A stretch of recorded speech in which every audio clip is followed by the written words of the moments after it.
Selalunya, kita lebih tercenderung untuk mengeluarkan balik wang simpanan kita ni. Kerana sifat wang kertas ni ialah untuk dibelanjakan. Bukan bermakna menyimpan wang kertas itu tidak bagus. Jika anda seorang penyimpan, itu sudah memadai. Hai guys, berjumpa kita sekali lagi dalam YouTube channel Amirul Amin. Terima kasih kerana anda masih setia di dalam YouTube channel ini. Bila klik button subscribe, tanda anda menyokong saya dan anda memberi saya semangat dan motivasi untuk terus buat konten-konten yang bermanfaat. Terima kasih guys yang mana yang telah menyokong saya selama ini. Emas ni adalah satu logam istimewa yang tak dapat dicipta dan ianya hanya boleh didapati di dalam perut bumi kita sahaja.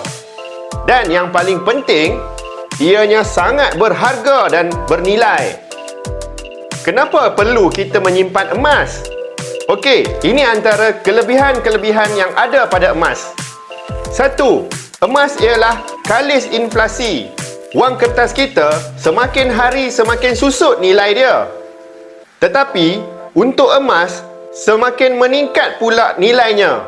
Sebagai contoh, duit RM2,000 pada 10 tahun dulu, nilainya agak besar nak dibandingkan dengan RM2,000 pada masa sekarang. Tetapi, jika kita tukarkan RM2,000 ini kepada emas, 10 tahun dahulu, anggaran dengan RM2,000, kita mampu untuk membeli emas sebanyak 15 gram.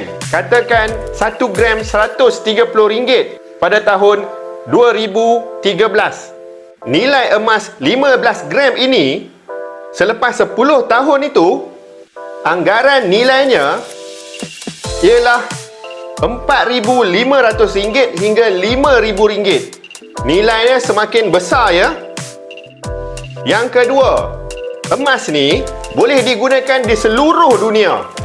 Jika hari ini kita ada ringgit Malaysia di tangan, ringgit Malaysia ni kita perlu tukarkan kepada nilai mata wang negara lain jika kita merantau ke luar negara. Tetapi tidak dengan emas. Dengan sekeping emas, ke mana saja kita merantau, negara mana saja yang kita pergi, nilai emas tetap sama juga. Emas tetap mengekalkan nilai yang sama di seluruh dunia. Dan emas ni mudah dibawa ke mana-mana. Tak ada dah tukar-tukar mata wang negara ni tukar kepada mata wang negara lain. Tak ada perbezaan nilai untuk emas. Seperti pada zaman perang di Vietnam dulu, orang-orang pelarian Vietnam menukarkan emas kepada kepingan-kepingan yang kecil supaya senang mereka membawa emas, lari bersama-sama merantau ke negara lain. Disorokkan di dalam pakaian-pakaian diorang dan boleh digunakan untuk survival mereka di negara lain. Dan emas ini boleh dijual sikit-sikit untuk menukarkan kepada wang tunai negara berkenaan. Yang ketiga, sebagai simpanan allocation tertentu. Sebagai contoh, simpanan untuk menunaikan haji atau simpanan untuk membeli rumah atau aset seperti tanah dan juga ladang. Oleh kerana simpanan allocation ni memerlukan masa yang lama dan nilai emas ni semakin meningkat setiap tahun, jadi tujuan simpanan kita ni akan lebih cepat tercapai berbanding dengan kita menyimpan wang kertas. Dalam tempoh menyimpan wang kertas ni, pastinya akan ada susut nilainya. Maka struggle lah orang yang nak menyimpan wang kertas ni kerana ia memerlukan masa yang lebih lama. Sedangkan nilai aset yang kita nak beli tu semakin hari semakin meningkat. Yang keempat, emas ni kalis bocor. Jika kita menyimpan wang kertas dalam bank, selalunya kita lebih tercenderung untuk mengeluarkan balik wang simpanan kita ni. Kerana sifat wang kertas ni ialah untuk dibelanjakan. Berbeza bila kita menyimpan emas. Kecenderungan kita untuk menyimpan tu sangat tinggi. Kerana fizikal emas tu sendiri menyebabkan kita ingin menyimpan dan mengumpul lebih banyak lagi, bukan dibelanjakan. Ini antara tujuan dan kelebihan menyimpan emas. Bukan bermakna menyimpan wang kertas itu tidak bagus. Jika anda seorang penyimpan, itu sudah memadai.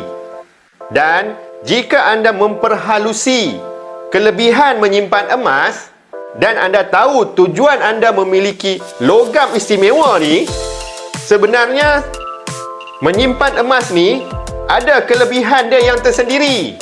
Dan tak salah juga untuk anda menyimpan sebahagian daripada simpanan tetap anda kepada bentuk emas. Semoga anda menjadi seorang penyimpan yang berjaya. Dan jika anda rasa video saya ini bermanfaat dan anda dapat sesuatu daripada pendedahan saya tentang kelebihan menyimpan emas ini, sila klik button like, komen dan share supaya lebih ramai lagi orang di luar sana mendapat pendedahan yang lebih baik tentang tujuan dan kelebihan menyimpan emas ini. Terima kasih guys kerana dah tonton video ni sampai habis. Semoga kita berjumpa lagi di dalam video-video yang akan saya hasilkan di masa hadapan. Terima kasih guys. Assalamualaikum.